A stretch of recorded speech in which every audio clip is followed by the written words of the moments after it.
नरेश कुमार गोयल जी, आपका भी बहुत बहुत अभिनंदन। नरेंद्र भाई साहब का मैं मान के चलता हूं कि वैसे तो पूरा मंच है। यहाँ सम्मानीय रवि कुमार जी बैठे हैं, अनंत कुमार जी हैं, पुष्पिंदर जी है, नवीन Singh ji Toronto power limited Ahmedabad से हमारे बीच पधारे हैं। और जिस प्रकार से आपने उत्साह बढ़ाया है, मैं आपका भी अभिनंदन करता हूँ।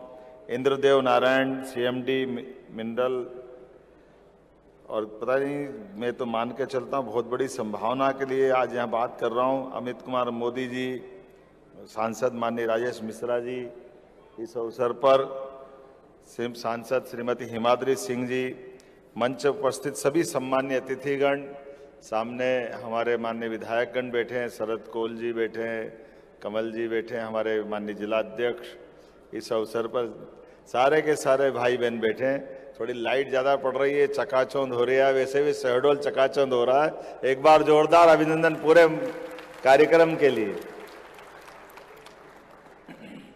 यशस्वी प्रधानमंत्री श्रीमान नरेंद्र मोदी जी के नेतृत्व में हम सबका सौभाग्य है, एक बदलते दौर का भारत, जिस भारत के आधार पर अब हम आज की दृष्टि से तो बोल ही सकते हैं।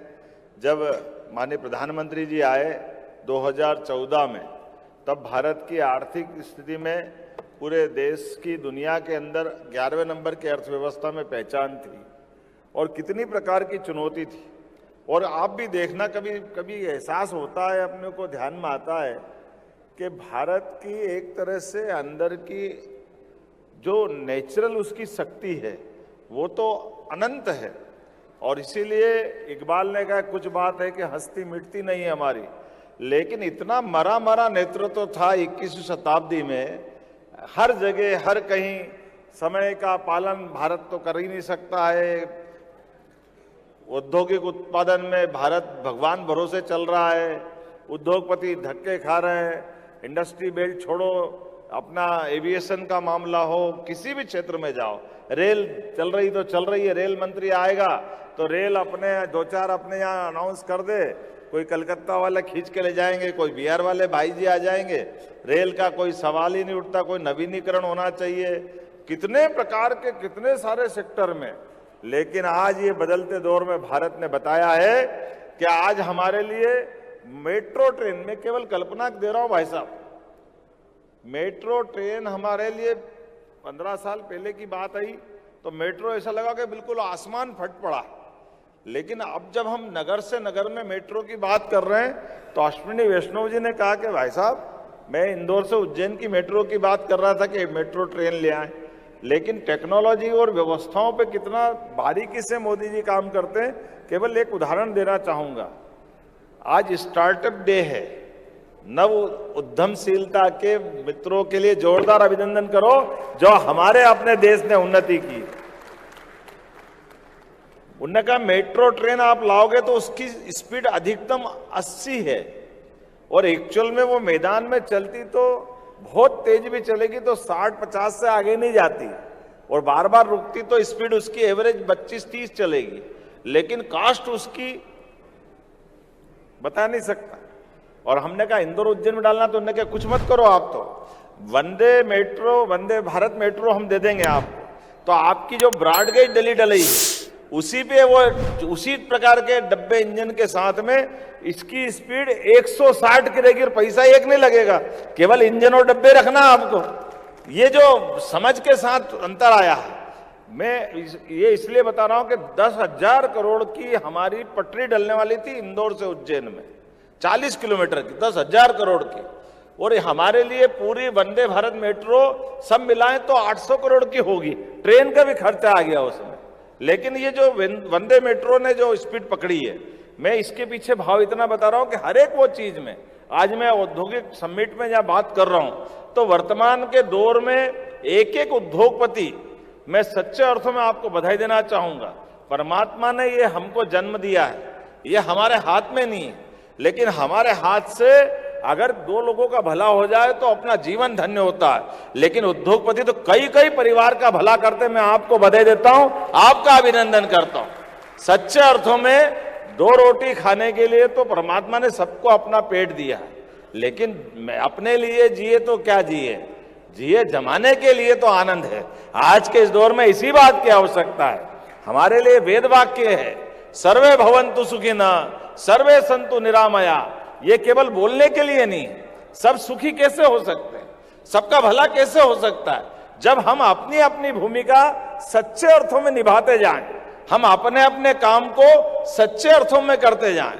मैं इस मामले में युद्ध का समय हो तो योद्धा की पहचान युद्ध में होती है, जब वो हथियार से, अपनी वीरता से, अपनी गंभीरता से, धीरता से अपने प्राणों की बाजी लगा करके उस मौके पे विजय दिलाता है।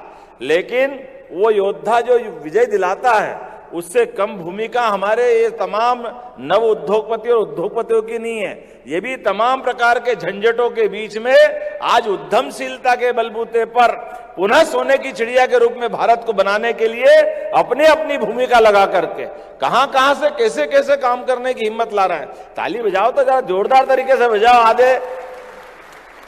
ये बात सही है कि आज हमारे बीच में से कोई अहमदाबाद से यहाँ कोल भंडार है और आपने कहा कि अपना अगर विद्युत के क्षेत्र में आना चाहते हैं तो उसमें कितना अच्छी बात कि हमारा भविष्य बिना बिजली के कुछ संभव नहीं है और बिजली का महत्व कितने प्रकार से।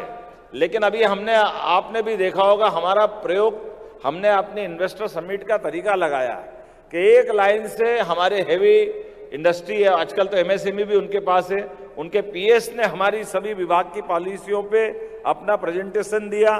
फिर हमारी टूरिज्म के, हमारे आईटी सेक्टर के, हमारे बाकी अलग अलग प्रकार के जो जो निवेश की संभावना है सभी क्षेत्रों में। और मुझे इस बात की प्रसन्नता है, अभी तक तो हमने इन पॉलिसियों पे बात कर रहे हैं, लेकिन 11 विभागों की 21 पॉलिसी अभी हमारे माननीय प्रधानमंत्री जी के माध्यम से ये रीजनल इंडस्ट्री कॉन्क्लेव के बाद 24 फरवरी को हम ग्लोबल करने वाले हैं। जब अपनी ग्लोबल इंडस्ट्री कॉन्क्लेव करेंगे तब तक सभी विभागों की पॉलिसी बनकर आ जाएगी। कितना सरलता के साथ, कैसे सहजता के साथ, जितना सुगम तरीके से व्यापार व्यवसाय बढ़ सकता है उसको बढ़ाने के लिए सरकार कटिबद्ध है। इसलिए हर महीने इंडस्ट्री कॉन्क्लेव करते हुए आपके सामने लोकार्पण भूमि पूजन भी कर रहे हैं, क्योंकि ये किसी के खुश होने के लिए नहीं, ये अपनी संतुष्टि के लिए और प्रदेश को आगे बढ़ाने के लिए हमने संकल्प किया है। इसलिए आज का भी आंकड़ा नहीं बता रहा हूं, लेकिन अभी तक जो 6 इंडस्ट्री कॉन्क्लेव रीजनल हुई है, जिसके भरोसे से लगभग 4 लाख करोड़ का निवेश हमको अभी तक मिल चुका है। ये मध्य प्रदेश की अभी तक की ताकत। 3 लाख लोगों को रोजगार मिलेगा। जैसे अभी माननीय सारड़ा जी बता रहे थे, माननीय गोयल साहब बता रहे थे, वाकई ये थोड़ी हमारी कमी है, थोड़ा अटकता भी है, लेकिन भारत का आदमी पुरुषार्थी है और भारत का आदमी पुरुषार्थी होने के नाते से वो तो आग में भी बाग लगाना जानता है। उसकी अपनी क्षमता योग्यता के बलबूते पर जो काम करे वो अच्छे से कर सकता है। और ऐसे में हमारे लिए जब मौका सरकार का मतलब ही है कि सरकार सभी प्रकार की व्यवस्थाओं में सहभाग भी करे, सहयोग भी करे और उद्योगपति की इज्जत भी करे।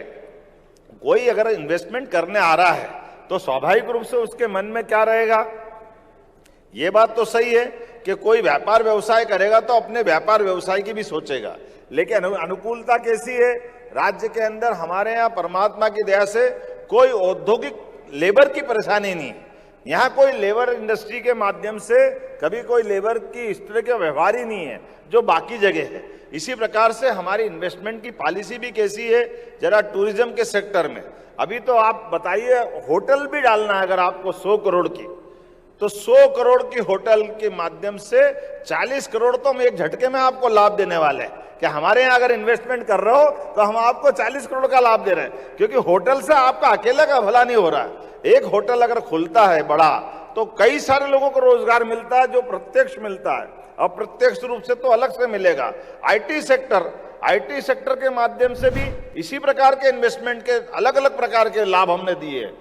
इतना ही नहीं, अभी तो हमने रेडीमेड गारमेंट्स से लेकर के जो कई प्रकार के रोजगार परक इंडस्ट्रियां हैं, इनके मामले में तो 200% तक हम अपनी इन्वेस्टमेंट को करने वाले व्यक्ति को मदद दे रहे हैं। बिजली, पानी, सड़क, इसके अलावा लेबर भी, अगर एक लेबर 4000 लेबर की इंडस्ट्री डालेंगे तो रेडीमेड गारमेंट्स में 5,000 रुपया प्रति लेबर इंसेंटिव 10 साल तक मध्य प्रदेश सरकार देने वाली है।